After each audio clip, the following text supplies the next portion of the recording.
guys, welcome back to my channel. Pastime etc. here. Now is our third day here in Barcelona, Spain. So lalabas tayo ngayon. Punta tayo ng beach at saka sa park. Okay, so let's go! Ito ang OOTD natin ngayon. Medyo malamig pero konti lang. Tara, sama tayo. Dito tayo sa bus station, guys. Hintay tayo, syempre, na metro bus. Papunta tayo ngayon sa Park Güell. Yun yung first stop natin ngayon. Hindi pa ma-traffic ngayon, maaga pa lang kasi. 8 o'clock. Ang reservation natin doon ay 10 o'clock. So, dapat makarating tayo doon before 10. Waiting ulit tayo ng another bus para lumipat. Last bus na lang natin to.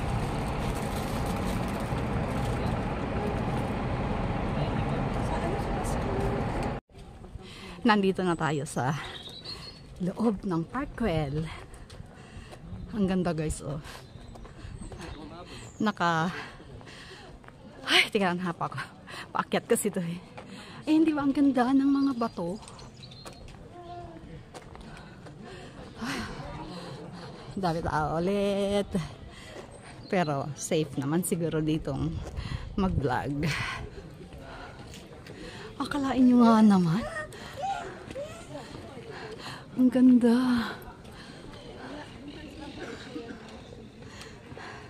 Naghahanap kasi kami ng toilet eh. Wala pala. Guys, tara. Samahan nyo ako. Gagalain natin tong Park Güell. Ako kasi nagdala nito, oh. Kaya dahan-dahan lang tayo dahil pababa. Hi, Aling Lorna. Halika na kayo. Isipin yung kasama ko kayo dito. Nagagala tayo. Hi sa lahat ng nanonood ng vlogs. Last day natin ng gala dito sa Barcelona.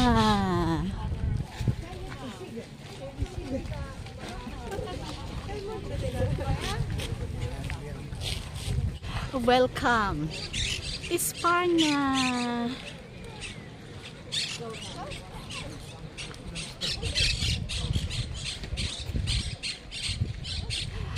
Mamaya, guys, pupuntahan natin doon banda, oh.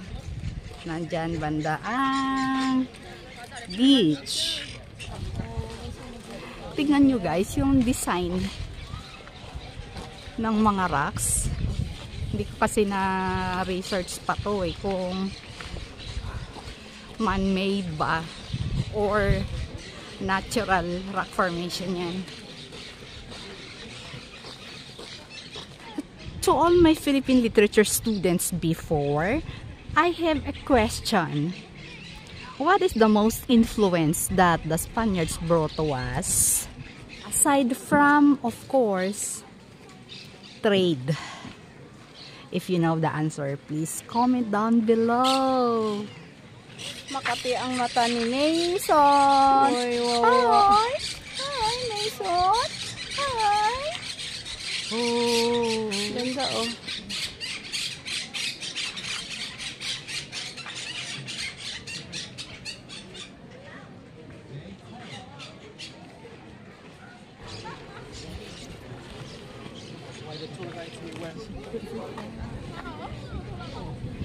Wow, guys, nakita nyo yan. Nandito tayo sa tuktok, kaya kita natin yung baba mismo.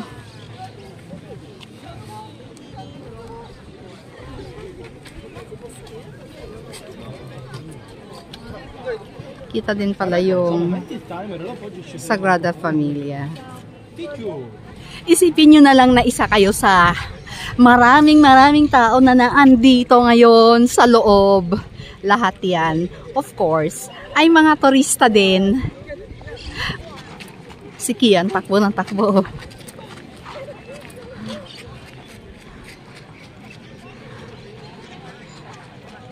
Ay, Kung pwede ko lang kayong isama dito para talagang actual or physical nyong marating itong lugar na to. Kaya lang, alam ko naman na for now is imposible. Kaya nood na lang muna kayo dito sa vlog para makita nyo yung ginagalaan ko ngayon. Kung nasaan ako sa mga araw na to, sa mga oras na to. Nawawala ako kung saan ako dadaan pabalik. Palabas. Doon pala sa kabilang side.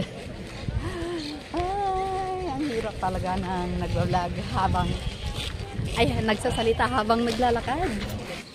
Nako guys, iikutin pala natin to pababa. Ang ganda oh. So baba pala tayo dito. Hindi pala pwedeng kung saan tayo dumaan kanina sa entrance. Hindi pala pwedeng doon tayo mag-exit. Ay, nako, buhay. So, sa bagay, ito pala, may maganda pa dito. Dahan-dahan lang sa pagsasalita kasi bawal mag-ingay. Super ang daming tao dito. Sa baba, mahahalata tayo na maingay.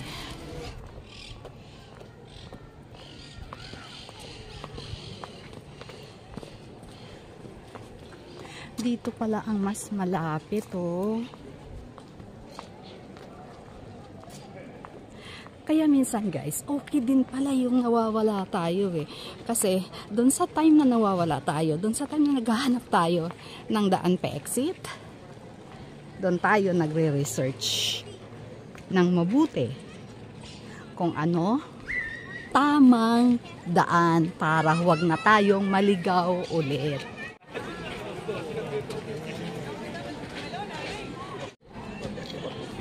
Kung hindi ako naligaw, hindi ko malalapitan to. Mas okay pala dito.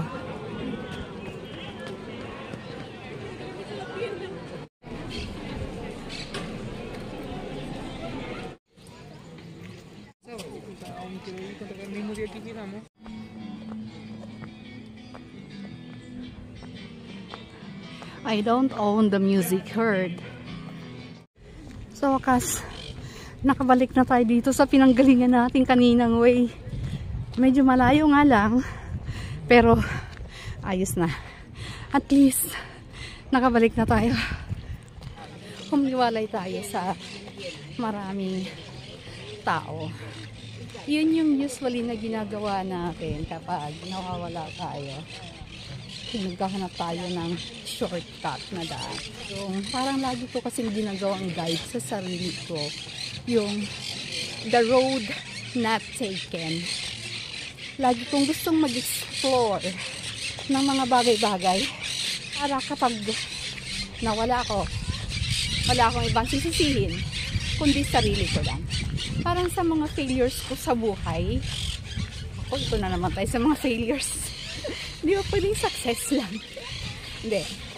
Parang sa mga failures ko sa buhay, gusto ko, ako yung nasusunod sa lahat ng decisions ko, sa lahat ng gusto kong mangyari sa buhay ko, sa lahat ng gusto kong gawin. Para mag-failed man ako, lesson learned na lang sa akin. At wala akong ibang sisisihin. At ayaw ko din ng sisisihin ako dahil nag-failed ako. Ang gusto ko lang, matutunan lahat ng mga pagkakamali ngayon. Kasi nag-i-internalize din naman ako eh.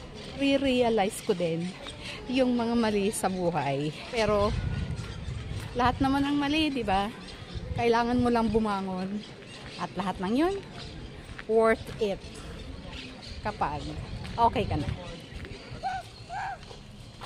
Nandito pa rin tayo sa Parkwell. Dito daw ang bahay ni Architect Gaudi. Pero, joke lang. I-research natin yan. Kasi ang na-research ko lang naman talaga kung saan, kung kailan siya namatay. Pero ngayon hindi ko natanda. Basta nandun sa notes ko. At saka kung saan siya nilibing. At kung bakit siya namatay. At ilang taon siya nung namatay siya. Kaya lang, andun yan eh. Nilagay ko dun sa first vlog na hanggang ngayon, hindi ko pa na-upload. Nauna nang na-upload yung second day. Kasi marami pa akong gagawin dun sa vlog na yun. Okay, tara. Samahan niyo pa rin ako dito magala. So, hindi ko na alam kung anong meron dito. Hello. Hello.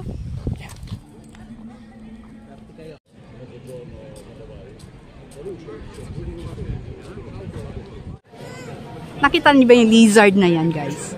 Lizard pala yan.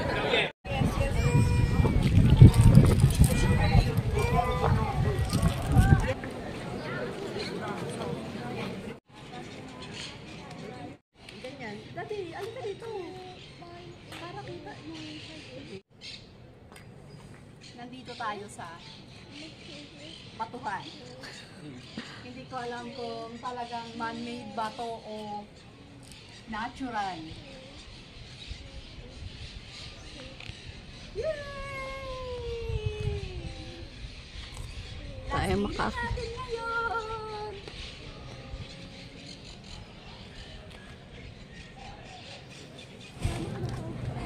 Guys, nandito na tayo sa Barcelona Beach. Sino mag-aakala na nasa beach naka winter jacket yung iba ha? O kahit, ayan o, tignan nyo. O, ayan, naka winter jacket. Kasi ang lamig dito. Pero, doon sa malapit sa dagat, ay hindi rin, naka-jacket din yung mga tao.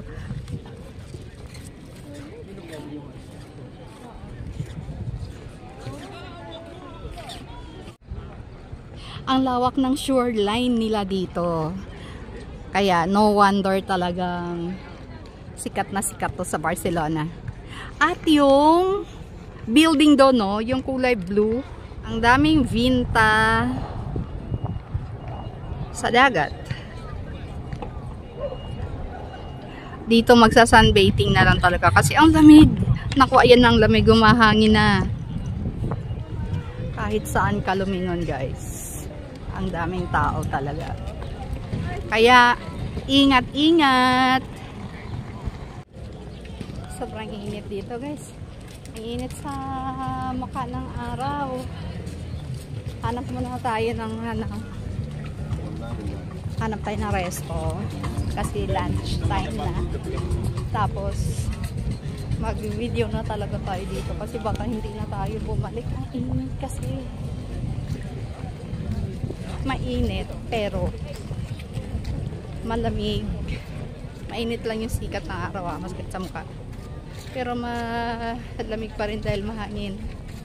Kaya lang siguro nga kasi galing kami sa malamig eh. Kaya nakakapanibago lang yung init ng araw. Pero nag-enjoy yung mga tao ha. Nandito lang sila sa labas, so nag-aano lang.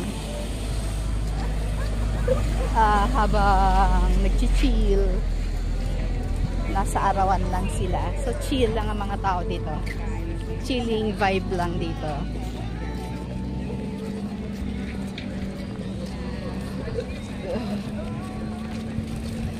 I don't own the music heard.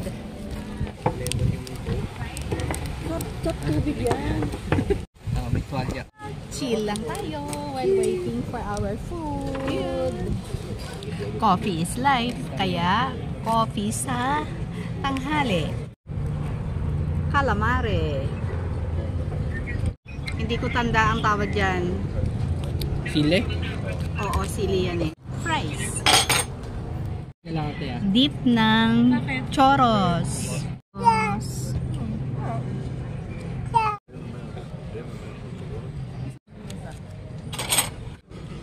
Nagla-lunch na tayo, guys. Gawa nga tayo ng simple review dyan sa paella na yan. Ano naman ang masasabi mo, madam? Maalat. Maalat? Oo nga, maalat nga siya. Yun yung lasa niya. Eh, Marvin, ano naman masasabi mo?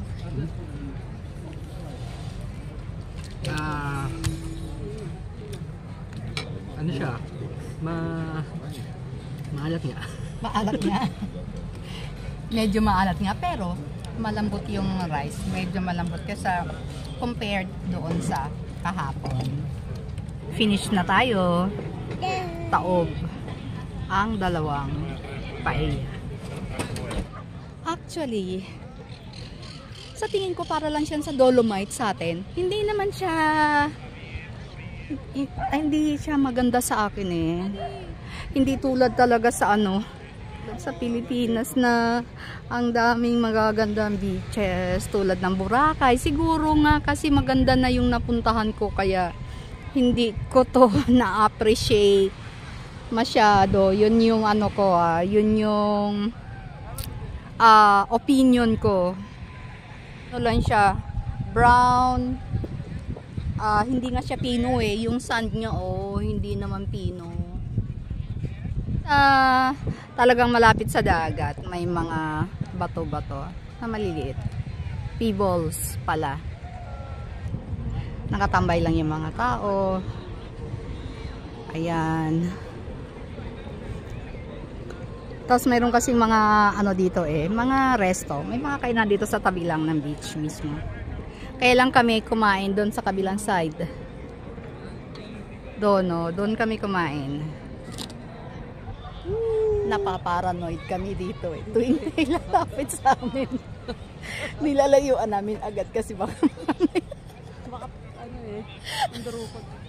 napaka-judgmental talaga. Hinahawakan ko yung bag ko. Nasa bus na tayo guys. Papunta tayo ngayon ng last stop natin, last destination.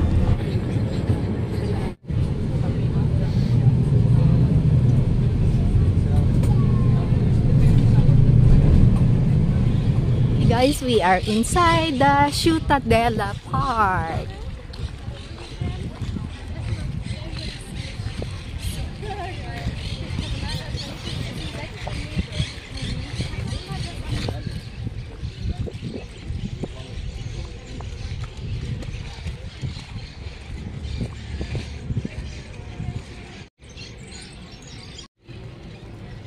Nagsasunbathing, hindi lang mga tao kundi meron din aso. Tapos nagpipiknik. Daming oranges. Pwede ba manguha?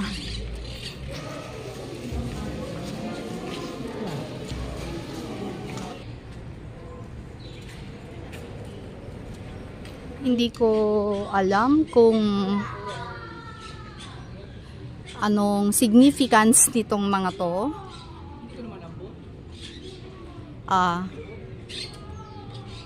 Kahoy ata.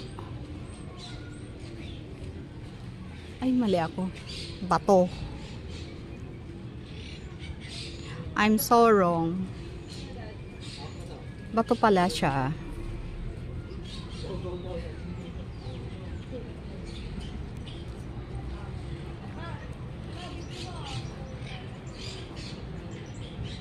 Teka lang guys ha, mayroon ditong magpo-fruit picking.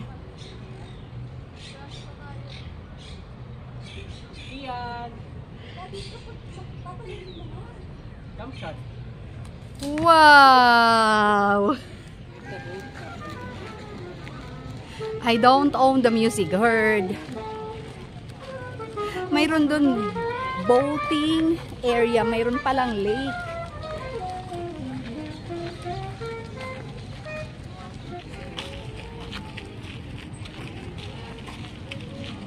Yan, ang daming nagbo-boating, oh.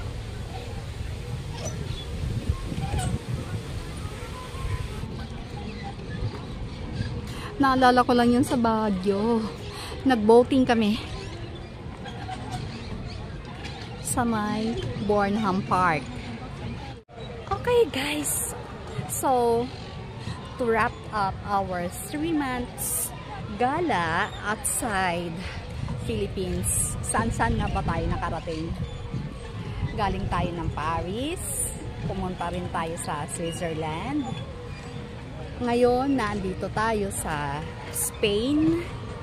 And aside from that, ang dami pa nating ginalaan sa Ireland. So, sobrang sulit talaga yung bakasyon natin ng 3 months. At yun ay pinagpasalamat ko sa sponsor nitong gala na to. Kasi last gala na natin to bukas. Pauwi na tayo ng Ireland. And then, pabalik na tayo ng Pilipinas the next day. Hindi pa lang mag-camping dito.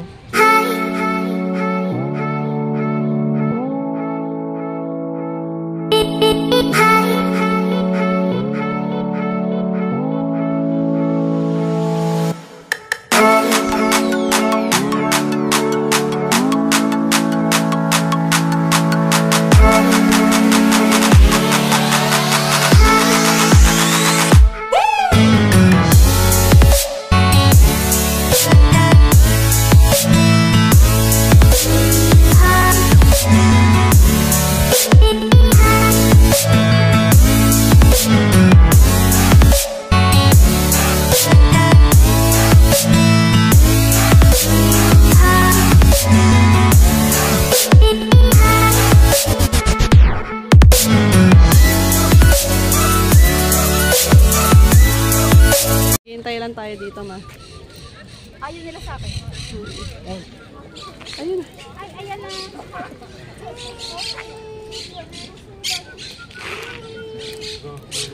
Aray. Aray ko, masakit pala sila. Masakit ang kanilang kuko. Huwag mo akong kalutin. Aray ko. Bilisan nyo naman. Ubusin nyo na agad. Sige, bilis. Ayun na. O, sige, sa'yo na yan. Bilisan mo na. Tapos amalis ka na. Wow, sosyalin ka. Binabalatan mo talaga. Ay, binabalatan niya. Oh, no more na. Huwag mo akong tutukain. No more.